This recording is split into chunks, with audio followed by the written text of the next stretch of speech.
Thank you very much. Been a very busy day. I want to thank the American people for the incredible sacrifices that they're making on behalf of our nation.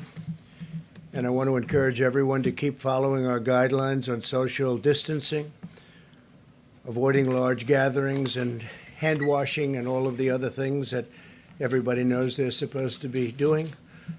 Ultimately, the goal is to ease the guidelines and open things up to very large sections of our country as we near the end of our historic battle with the invisible enemy.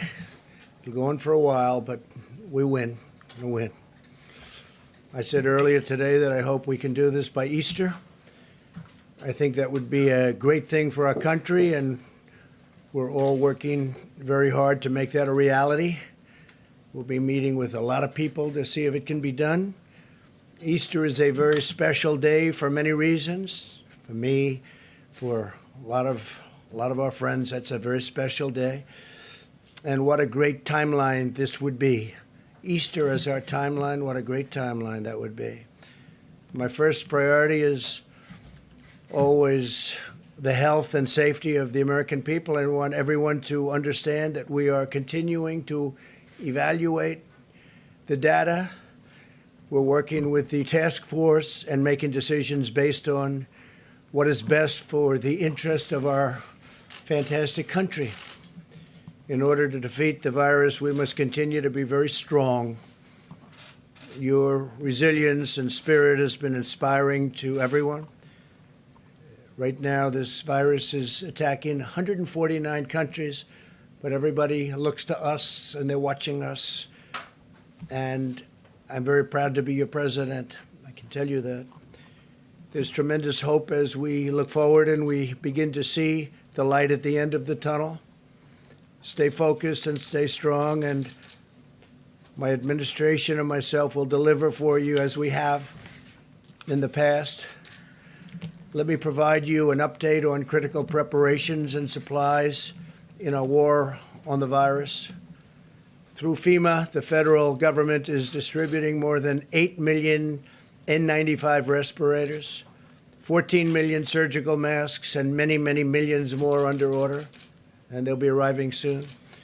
2.4 million face shields, 1.9 million surgical gowns, 13.5 million gloves, and more than 4,000 ventilators to the areas of greatest need have already been sent, and we have 4,000 being delivered to New York. The federal government is using every resource at its disposal to acquire and distribute critical medical supplies. The core element of this strategy is my executive order authorizing the use of the Defense Production Act, which has, as you know, already been activated actually a long time ago, quite a long time ago. Private companies are heeding our call to produce medical equipment and supplies because they know that we will not hesitate to invoke the DPA in order to get them to do what they have to do. It's called leverage. You don't have to use it from the standpoint of actually it's been activated, but you don't have to use it. But the threat of it being there is great leverage, and companies are doing as we ask, and companies are actually even better than that. They're coming through and they're calling us. And it's been really something to see. This morning, Ford, 3M, General Electric Healthcare are making tremendous numbers. They've already started of respirators, ventilators, and face shields. They're working together. We didn't have to exercise or utilize the DPA in any way. The fact that we have it helps, but we didn't have to, and for the most part, we won't have to. We're receiving full cooperation from companies with the understanding that the federal government stands ready to compel cooperation if need be. We haven't found that to be the case. It's been really amazing to see these big, strong, powerful, in some cases very small companies, family-owned companies, step up and make a lot of great product for what we're going through and what we will continue to be going through for a while. The Army Corps of Engineers and the National Guard are building 4 hospital facilities in New York City at the Javits Center, which will be operational very soon. They've already started. In addition, they're building 4 separate medical facilities in different parts of the state. We're dealing with Governor Cuomo on that. So you're going to have 4 hospitals and 4 medical facilities at the highest level, too. Really incredible facilities. Temporary, but incredible. We're also deploying the U.S. Navy hospital ship, and that will be arriving in New York Harbor in the not-too-distant future. It's finishing its maintenance. They're doing a very big maintenance, and what we did is we condensed it very seriously. And as you know, the other hospital ship, and these are incredible ships, it's already on its way to Los Angeles. So we're in frequent contact with state and local officials and getting a lot of work done. We're likewise building hospitals in Los Angeles. We're working also the state of Washington. We're working with the governor of the state of New Jersey. We're building a medical facility, a hospital facility, and doing a lot of work. I want to thank the people from FEMA, the great people from FEMA, and also the Army Corps of Engineers. Secretary Mnuchin and the members of my administration continue to work closely with Congress. I'm pleased to report that we are working to pass the biggest and boldest financial relief package in American history. Senators will soon hopefully vote on a $2 trillion bill that will deliver direct cash payments to struggling Americans. No fault of their own. This came out of nowhere. Nobody can imagine this even happened, but it's not their fault. We want to protect, and we will, all of the things that a person needs protected and a family needs protected. We're working on job retention loans for small businesses and extended unemployment insurance for laid-off workers. The legislation will also include billions of dollars for additional resources for our, and really heroic, these are incredible, doctors, nurses, brave, and hospitals, as well as support for hard-hit industries such as the airline industry and the cruise ship industry, which employ tremendous amounts of people and obviously serve very important functions beyond that, with very tough protections for the American taxpayer. The loans will be very secure and they will be very profitable, and at the same time they'll bridge, they call them bridge loans in many cases. They'll be bridging these companies back into very good health. And some of them are very important companies that 4 weeks ago didn't have a problem. I'm also confident that the Democrats will do the right thing. I feel very confident. They're working very hard together right now, Republicans and Democrats, and they're getting very close to a very fair deal and a great deal for the people of our country. Today, as you probably saw, the Dow surged over 2,100 points. That's the all-time record history of the exchange. This is very encouraging, and I think part of the reason is they are looking at what is close to being passed, and I think a very big part of it is they see that we want to get our country open as soon as possible. They see we're working very hard on that. That's a very big factor, I think, in today's historic gain. The legislation developed in the Senate is the first step to restoring confidence and stability to America's economy as we look ahead to the time when we can carefully and responsibly reopen our country for business, and we hope that's going to be very soon. I want to assure Americans that we have a team of public health experts. You've gotten to know them as well as I know them. They're great people, incredible, talented. They love our country. Also, economists and other professionals working to develop a sophisticated plan to reopen the economy as soon as the time is right. One based on the best science, the best modeling, and the best medical research there is anywhere on earth. Our great people have been, especially when it comes to our public health experts and officials, have been helping other countries, dealing with other countries, constant touch with other countries, helping them out, because many of them have never seen anything like what's happening. But our decision will be based on hard facts and data as to the opening. I'm also hopeful to have Americans working again by that Easter, that beautiful Easter day.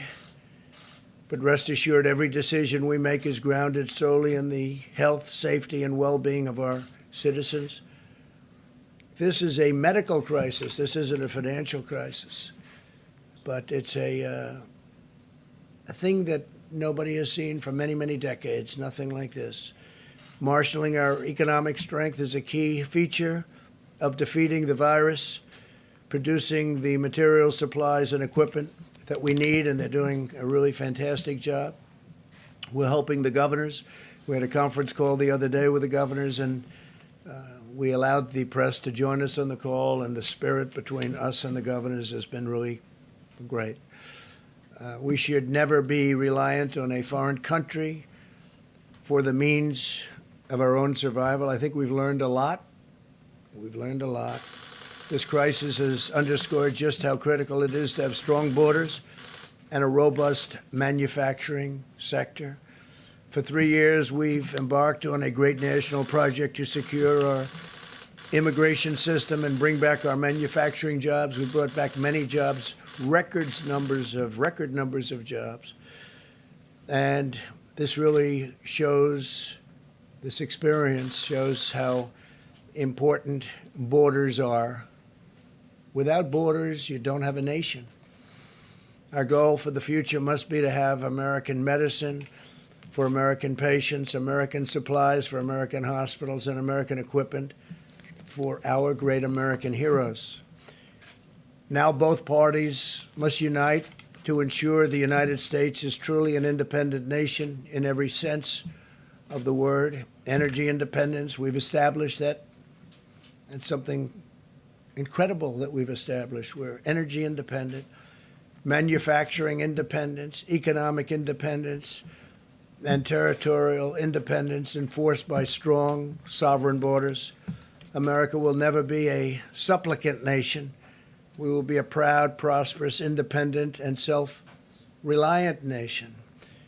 We will embrace commerce with all, but we will be dependent on none. Above all, we know that the best thing for our economy and the world right now is a very, very powerful victory over the virus. Every day, the American people are showing the unity and resolve that has always defined the character of our nation. In New York, citizens are using 3D printers to make hundreds of face shields. They're making them by the hundreds. In Texas, businesses and churches are uniting to collect gloves and thermometers for hospitals. In the selfless actions of our amazing citizens, we're seeing enduring strength of our magnificent nation, a spirit that can never be broken, and a victorious future that can never be denied. It never will be denied.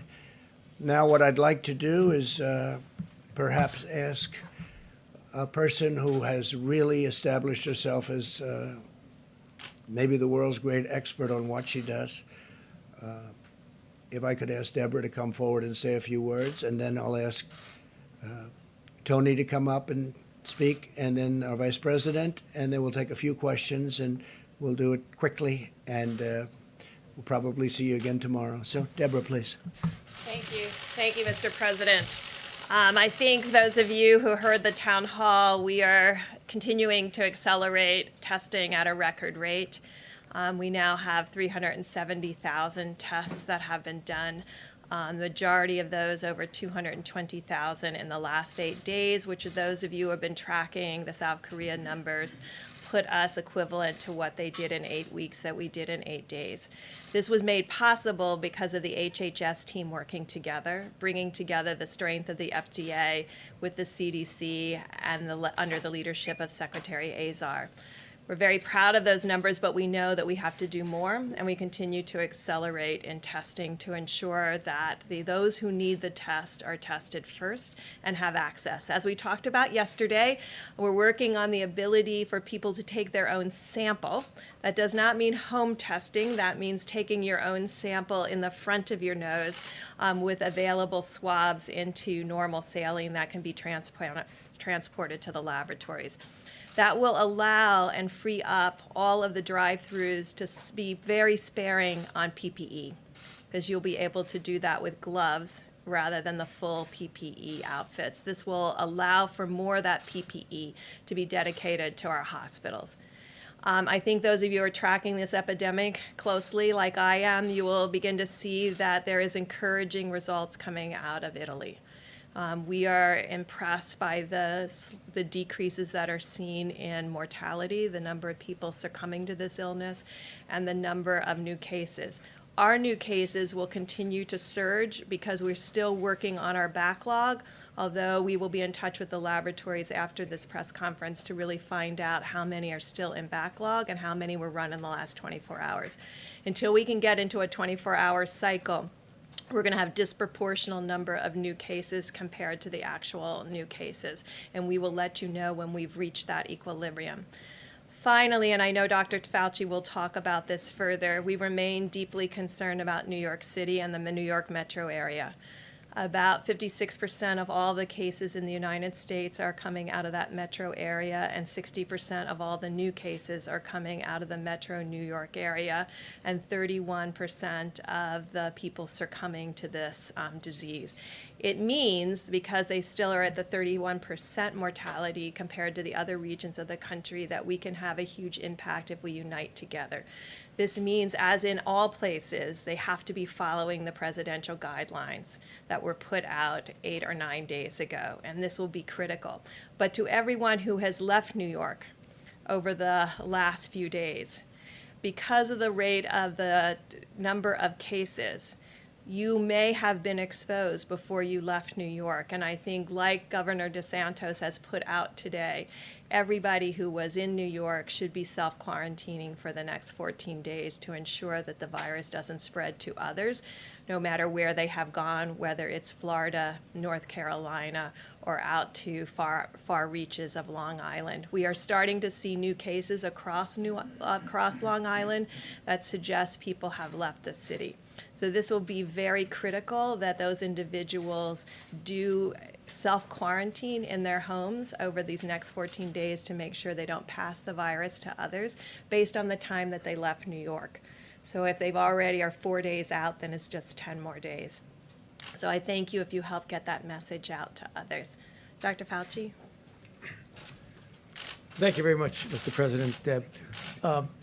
I want to just talk very briefly about 2 or 3 things. First, the issue of testing and how that has really changed the complexion of the approach that we're going to be able to take. Testing was an issue. We had many questions of testing in this room for a number of times. Now that we literally have hundreds and hundreds of thousands of testing out there, there are a few things that we can do with that. One of the things is that when we make policy about what we're going to be doing with the rest of the country, particularly those areas that are not hot spots, we need to know what the penetrance of infection is there. So we need to put a light on those dark spots that we don't know. We have to act policy-wise on data, and we're going to be getting more data, a lot more data. The other thing is that the areas of the country that are not hotspots, that are not going through the terrible ordeal that New York and California and Washington State are going through, they still have a window of significant degree of being able to contain. In other words, when you test, you find somebody, you isolate them, you get them out of circulation, and you do the contact tracing. When you have a big outbreak, it's tough to do anything but mitigation. We have an opportunity now that we have the availability of testing to do that. So you're going to be hearing more about how we can inform where we're going, particularly because we have the ability to test. The second thing is I just want to reiterate what Dr. Berg said about New York. It's a very serious situation. They've suffered terribly through no fault of their own. But what we're seeing now is that, understandably, people want to get out of New York. They're going to Florida. They're going to Long Island. They're going to different places. The idea, if you look at the statistics, it's disturbing. About 1 per 1,000 of these individuals are infected. That's about 8 to 10 times more than in other areas, which means when they go to another place, for their own safety, they've got to be careful, monitor themselves. If they get sick, bring it to the attention of a physician, get tested. Also, the idea about self-isolating for 2 weeks will be very important because we don't want that to be another seeding point to the rest of the country wherever they go. And then thirdly, just one comment about drugs and the testing of drugs. You know, you heard yesterday about drugs being out there that physicians on an off-label way can prescribe it to give people hope of something that hasn't been definitively proven to work, but that might have some hope. I don't want anybody to forget that simultaneously with our doing that, we're also doing randomized clinical trials on a number of candidates.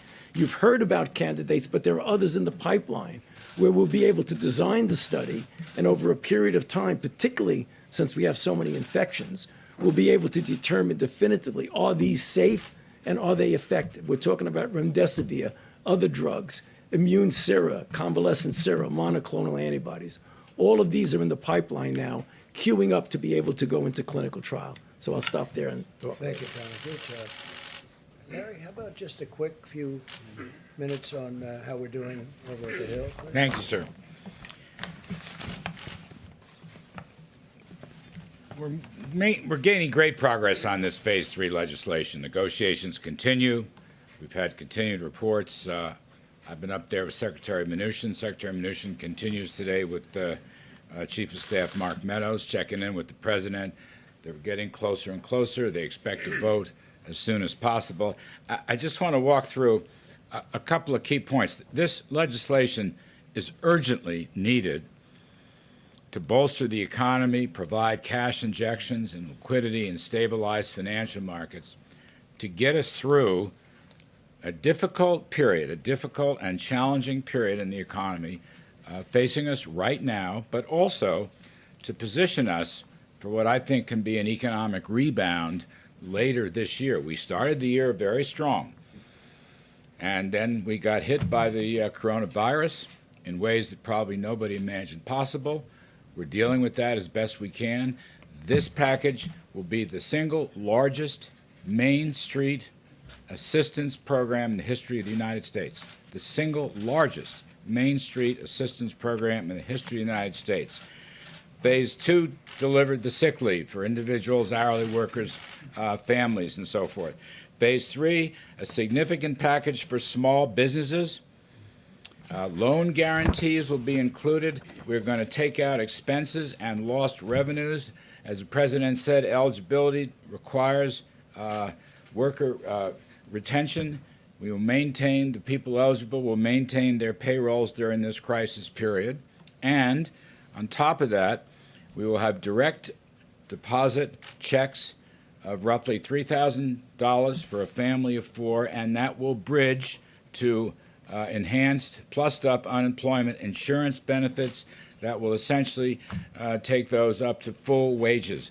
This is 1, 2, 3, 4. You know, a strong workforce requires strong business. You can't have a job without a business to work for. And the hope here is that the companies that were operating very well at the beginning of the year when the economy was in good shape, we will help them and their employees get through this tough period so they will come out the other side, let's say this later this spring or summer, and will continue their operations. That's the key point. Now, don't forget, there's income tax deferrals for individuals and corporations without interest and penalties. There's student loan interest and principal deferrals without any penalties. And finally, I want to mention the Treasury's Exchange Stabilization Fund.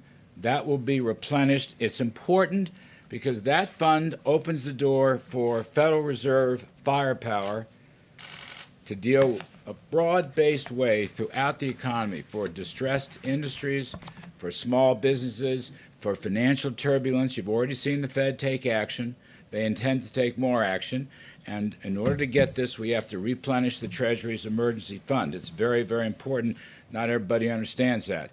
That fund, by the way, will be overseen by an oversight board and an inspector general. It will be completely transparent.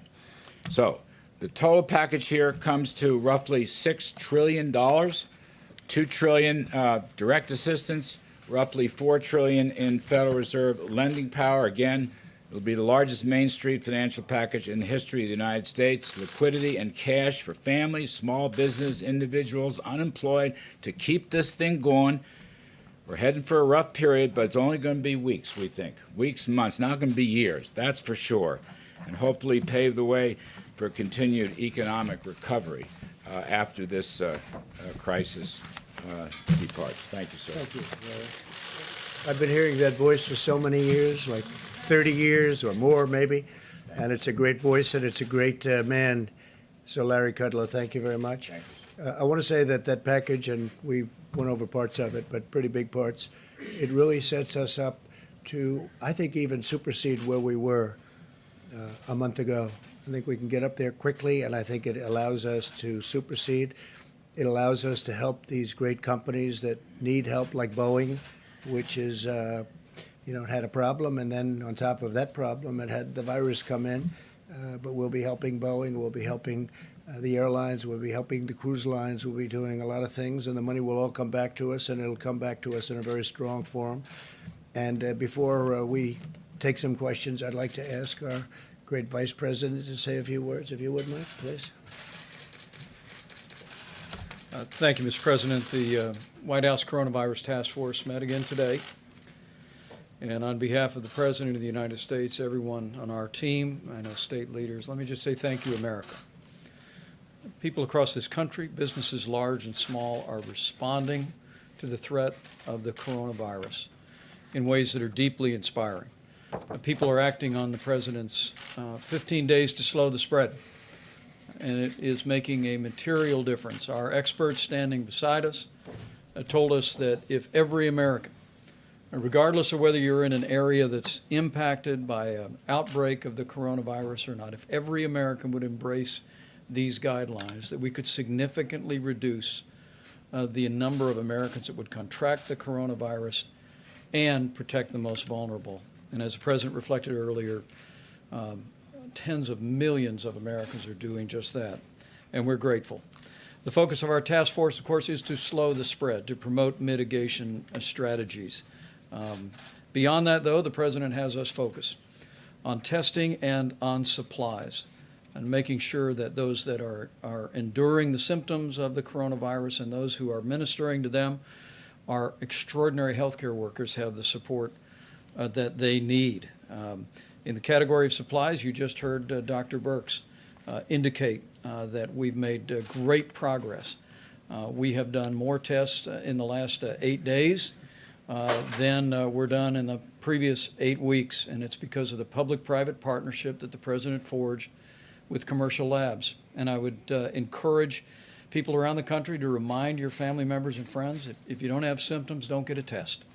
We want to make sure people who are having symptoms, who have a concern, have the ability to be tested and to have those tests processed. We're continuing to urge all county hospitals, all labs around the country to report to the CDC all the results of the test, as it'll give these experts around us the ability to continue to advise the President on best practices. As I mentioned, we all continue to follow the outbreak around the country and the test results. But as several have mentioned, we're particularly focused on New York.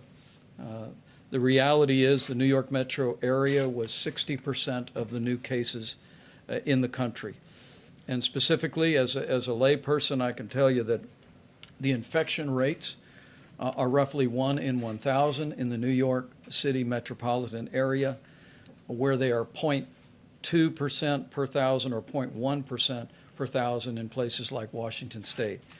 It is the reason why today the White House Coronavirus Task Force is calling on any American, first and foremost, if you're in the New York City metropolitan area or elsewhere, to take the guidelines that we issued and avoid non-essential travel.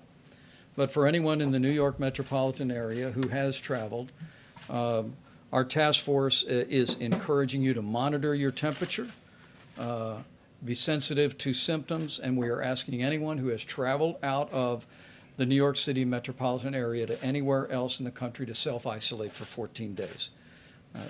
We have to deal with the New York City metropolitan area as a high-risk area. And for that reason, we're taking these steps and asking for the cooperation of the American people. Because of the spread in New York City, we will continue to surge resources. The President has described this. FEMA is coordinating with New York State for the arrival of the USS Comfort in just a matter of a few short weeks. Over the next 24 hours, more than 4,000 additional ventilators will be delivered to New York State as well. New York State has prioritized 3 alternative medical facilities, and at the President's direction, the Army Corps of Engineers is working on plans to build those facilities out. You've heard the President speak about the Javits Center, the addition of 1,000 beds, and will continue. I want the people of New York City and the greater New York City area to know that we're with you. We're going to continue to provide resources to support your state and local officials as they confront the spread of the coronavirus in that great city. On the subject of supplies, we had team meetings today at FEMA, which is working on identifying the critical personal protective equipment and ventilators. At this point, FEMA informs us today that they are distributing 7.6 million N95 respirator masks, more than 14 million surgical masks, and FEMA has already shipped 73 pallets of personal protective equipment to New York, 36 pallets of personal protective equipment to the state of Washington. We'll be meeting again tonight. As you know, the President stood FEMA's National Response Center up, and they are in the lead for the approach to the coronavirus, which is locally executed, state managed, and federally supported. And we'll continue to surge those resources and make sure that they're available. One last word, if I may. The President reflected on the response businesses around the country have brought to this moment. It truly is extraordinary. The President did initiate the Defense Production Act last week, but as the President has reflected many times, we will use the Defense Production Act if we need it to mandate production of critical supplies. But so far, no one has said no. And in fact, we see industries stepping up. The President mentioned Ford Motor Company working with 3M and GE Health to expand production of medical supplies.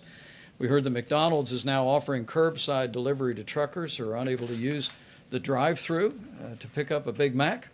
And I spoke today, and the President spoke last week with Tim Cook of Apple, and at this moment in time, Apple went to their storehouses and is donating 9 million N95 masks to healthcare facilities all across the country and to the national stockpile. There is a level of generosity that I know is inspiring to the President, and it's truly inspiring to all of us who are working on the White House Coronavirus Task Force. The President's made it clear that he hopes, in weeks, not months, to be able to open up the country. But let me make one last encouragement to every American.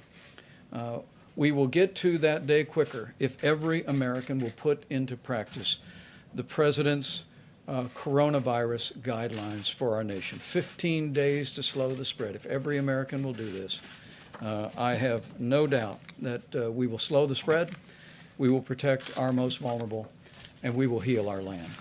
Thank you, Mr. very President. much. Mr. President, you just reiterated that you hope to have the country reopened by Easter. You said earlier you would like to see churches packed on that day. My question is, you have 2 doctors on stage with you. Have either of them told you that's a realistic timeline? I think we're looking at a timeline. We're discussing it. We had a very good meeting today. If you add it all up, that's probably 9 days plus another 2.5 weeks. It's a period of time that's longer than the original 2 weeks. So we're going to look at it. We'll only do it if it's good, and maybe we do sections of the country. We do large sections of the country. That could be too. But no, we're very much in touch with Tony and with Deborah on everything we're doing. Who suggested I that just day? thought it was a beautiful time. It would be a beautiful time, a beautiful timeline. So that It's a wasn't based great on any day. of the data? It was based on a certain level of weeks from the time we started, and it happened to arrive. Actually, we were thinking in terms of sooner. I'd love to see it come even sooner, but I just think it would be a beautiful timeline. John? Mr. President, if you look at what we've just seen in the last day or so, you've seen the number of known coronavirus cases in the country double in just 2 days. Another 95 people have died just in the last 24 hours. New York's governor is saying this is spreading like a bullet train across the country, and the governor of Louisiana is saying that his state may not be able to handle the cases that they're facing by early April. So what are you seeing in all of this that leads you to think Yeah, that we we're could working with all reopen of by them, sure. Easter or even earlier? Sure. We're working with all of them. We can be talking about large sections of our country because there are sections of our country that you didn't talk about that are doing unbelievably well. They have very little incidence or problem, very small numbers. It's very possible that they won't be ever subject to what's happening in New York. New York is definitely a hot spot. There's no question about it. And you know what we're doing in New York to try and help. And I think we're doing an incredible job. We're going to have the hospitals up quickly, the medical centers also quickly. But we'll just have to see. We have to follow it. We have to see. We're going to look at that curve. We're going to see when it starts coming down. And we'll do the best job that can be done. John, please. Question for you, Mr. President, Dr. Fauci, if we could. Just when looking at this idea of an Easter timeline, and I don't know that's probably flexible, what are the metrics by which you will make the decision as to whether you can say, yes, we can open up this area of the country, or no, we can't open up that area? I mean, will you be looking at disease numbers? Will you be looking at possible containment, isolation? What I will think you we'll be at? looking at a lot of things. We'll also be looking again at very large portions of our country. And I will be guided very much by Dr. Fauci and by Deborah and by some of the other professionals that work with both of you. And we're going to see what will be. But that would certainly be, I think that's a goal that perhaps can happen, or at least for a very large portion of our country. Fauci, since, as the President said, you and Dr. Birx and others will be guiding him in making the decision, where are you now with this timeline of 19 days from now? So, I mean, that's really very flexible. We just had a conversation with the president in the Oval Office talking about, you know, you can look at a date, but you got to be very flexible. And on a literally day by day and week by week basis, you need to evaluate the feasibility of what you're trying to do. And John, you asked for, you know, what kind of metrics, what kind of data. When you look at the country, I mean, obviously, no one is going to want to tone down things when you see what's going on in a place like New York City. I mean, that's just, you know, good public health practice and common sense. But the country is a big country, and there are areas of the country, and I refer to this in my opening remarks, that we really need to know more about what the penetrance is there. So if we do the kind of testing what we're doing, and testing will always be associated by identification, isolation, and contact tracing, and you find after a period of time that there are areas that are very different from other areas of the country, you may not want to essentially treat it as just one force for the entire country, but look at flexibility in different areas. So I think people might get the misinterpretation, you're just going to lift everything up, and even somebody's going like that. That's not going to happen. It's going to be looking at the data. And what we don't have right now, that we really do need, is we need to know what's going on in those areas of the country where there isn't an obvious outbreak. Is there something underneath the surface that says, wait a minute, you better be careful and really clamp down? Or what looks there that you don't really have to be as harsh as you are in other areas. So it's looking at information that up to this point, John, we never had. So it's a flexible situation. Was New York becoming our war? Is New York becoming the epicenter? Well, it certainly is by far the, if you call it hot, if you call it any word you want to use, it is at a level that, I was speaking to Tony before, it's a level that no place else is close. It's very unfortunate. You know, one of the things that's happened that we've done, I think, a really good job on, I think that it's something special what's happened is, I learned from Dr. Birx a little while ago when she said, I learned it actually this afternoon, in 8 days, because we kept hearing about South Korea. They had a very tough time at the beginning, if you remember. In 8 days, we're doing more testing than they've done in 8 weeks. That's a tremendous turn. And with our testing, it's going exponentially. It's going up, up, up every day. So we're going to be able to do things with this very highly sophisticated testing. And it's also, the test itself is considered the best test. So on top of doing now more than anybody else, we have a very high quality test. That makes a big difference. It also makes a big difference even in terms of opening, because we're going to see those areas like the hot spots. But New York City definitely is a very hot spot. Steve? When you talk about areas that you could open up, what specifically are you looking at? What states? Are you talking about out west? Well, or you can Midwest talk or about South? Where the exactly? Farm Belt. Take a look at the Farm Belt. Take a look at areas out west. Look at big sections of Texas. I was talking to the great governor of Texas. They've done a fantastic job out there, but they have very big sections of Texas where You know, it's like numerous states, frankly. But we can have large sections of, if we want to do it that way, we can have large sections of the country open. I think it's very important that we start moving on that and start thinking about it, because our country wants to be open. Our people want it to be open, and they're raring to go. And I think it's one of the reasons that we're going to have a tremendous bounce back. I think it's going to go very quickly. Also, I want to thank, while I'm here, I want to thank Larry for the job he's done, Steve Mnuchin for the job he's done.